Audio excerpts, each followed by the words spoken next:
स्वागत आहे माझ्या लय भारी कोल्हापुरी रेसिपीज या चॅनलवर। परत एकदा आपण असा भन्नाट पदार्थ घेऊन आलेलो आहे तुमच्यासाठी। तर आज आपण असा पदार्थ बनवतोय जो झटपट आणि पटकन घरी असलेल्या साहित्यामधून होणार आहे आणि इंटरेस्टिंग म्हणजे राहिलेल्या भातापासून आपण हा पदार्थ बनवतोय। समजा तुमच्या घरी अचानक गेस्ट आले तर काय करायचं असा प्रश्न पडतो, त्यावेळेस तुम्ही ही रेसिपी नक्की ट्राय करा। ती पण शिल्लक राहिलेल्या भातापासून ही रेसिपी बनवायची आहे। तर त्यासाठी लागणारं साहित्य बघूया आपण।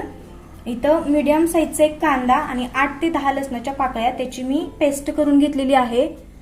आणि इथं बटाटा घेतलेला आहे मीडियम साईजचा, ते किसून घेतलेला आहे। आणि इथं काळी मिरी पावडर आहे, तुम्ही काळं मिरं असं एकदम क्रश करून घेतलं तरी चालेल। मीठ चवीनुसार, हळद आणि 2 वाटी शिल्लक राहिलेला भात घेतलाय। इथं ज्वारीचं पीठ 1 वाटी आणि तांदळाचं पीठ 1 वाटी असं मिक्स घेतलंय। आणि इथं गव्हाचं पीठ 3 ते 3.5 वाटी घेतलेलं आहे, आपण गरजेनुसार वापरायचं आहे। तर बघूया आपण कशी बनवायची रेसिपी। सुरुवातीला या भाताची आपण मिक्सरला अशी पेस्ट करून घ्यायची बारीक। हे बघा अशा प्रकारे आपण त्या भाताची पेस्ट करून घेतलेली आहे। आता बघूया आपण पुढे काय करायचं। सुरुवातीला आपण या परातीमध्ये हे पीठ घ्यायचं, गव्हाचं पीठ।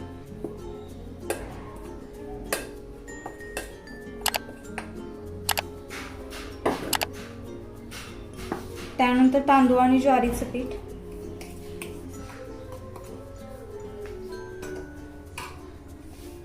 त्यानंतर कांद्याची आणि लसणाची पेस्ट, बटाटा, त्यानंतर हळद, अर्धा चमचा हळद टाकायची, चवीनुसार मीठ टाकायचं,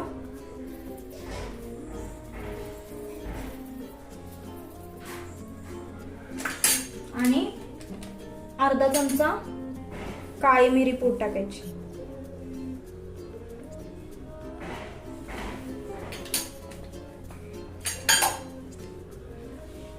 आता हे पीठ आपण जो मिक्सरला आपण भाताची पेस्ट बनवलेली त्या पेस्ट मध्येच हे पीठ मळून घ्यायचं। एक्स्ट्राचं पाणी अजिबात वापरायचं नाही। त्याआधी हे आपण सगळं मिक्स करून घेऊया।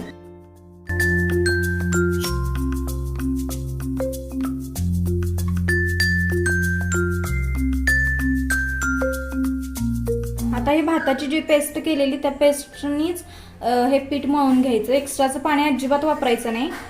म्हणजे थोडी थोडी पेस्ट घेत आपण हे पीठ मळून घेऊया, एकदम थोडी थोडी वापरायची।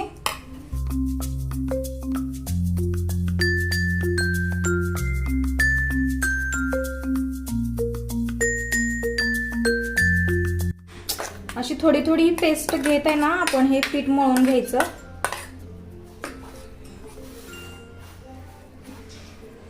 हे बघा अशा प्रकारे मी पीठ मळून घेतले। जर तुम्हाला तुमचं पीठ असं सैलसर वाटलं तर तुम्ही गव्हाचं पीठ वापरायचं आणि असं एवढा घट्ट गोळा करून घ्यायचा।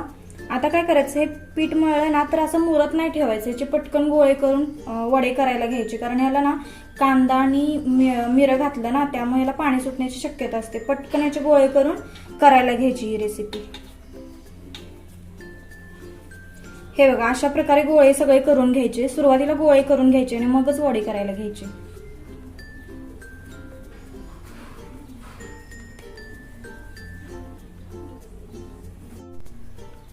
हे गोळे मी असे करून घेते, तोपर्यंत आपण काय करायचं, इकडे कढईवर तेल गरम करत ठेवायचं। तेल गोळे झाले की तेल पण गरम झालेलं असतं म्हणजे पटकन होते, त्यामुळे असं तेल गरम करत ठेवूया आपण। बघा अशा प्रकारे मी इथे गोळे करून घेतले। मीडियम साईजचे गोळे ठेवायचे, मोठे नाही ठेवायचे जास्त, नाही तर जाड होतात।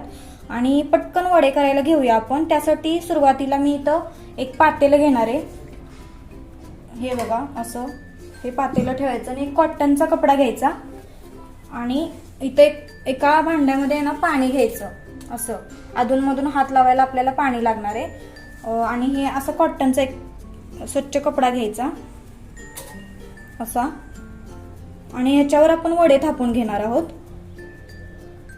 हे बघा असा गोळा घेतला ना त्याआधी ह्या कापडाला असं पाणी लावून घ्यायचं आणि त्यानंतर हा गोळा ह्याच्यावर असा थापून घ्यायचा। आणि पाणी कमी वापरायचं, अजिबात पाणी म्हणजे असं वारंवार पाणी नाही वापरायचं, नाही तर आधीच पाणी सुटतं ना या वड्यांना। तर एकदाच हात घ्यायचा पाण्याचा आणि असे मस्त मीडियम साईजचे असे वडे थापून घ्यायचे। हे बघा आपला वडा असा थापून झालाय। बाकीचे वडे आपण करतो ना त्यावेळेस पीठ भिजत ठेवावं लागतं, पण हे पीठ भिजत ठेवायची काही एक गरज नाही, पटकन हे वडे होतात. व्हिडिओ शेवटपर्यंत बघा, मी दाखवणार आहे हे वडे आपले कसे झालेले आहेत. आता हे वडे आपण तेलात सोडून घेऊया. हे बघा अशा प्रकारे घ्यायचे हलक्या हाताने आणि असं सोडायचं.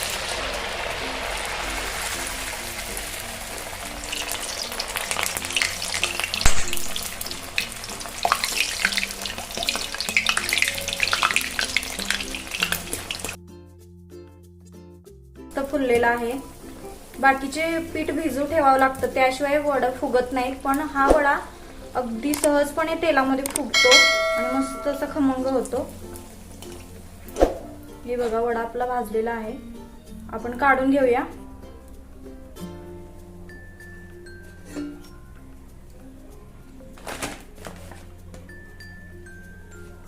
अशाच प्रकारे आपण बाकीचे सगळे वडे थापून आणि भाजून घेऊया.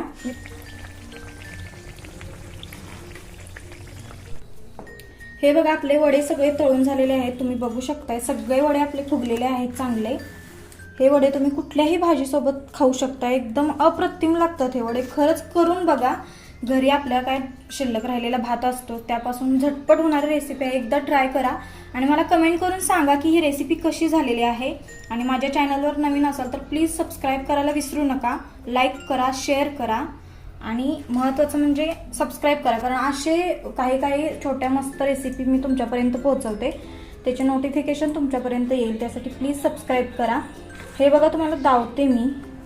हे बघा तुम्ही बघू शकताय किती खुसखुशीत मस्त झालेली आहे ही रेसिपी.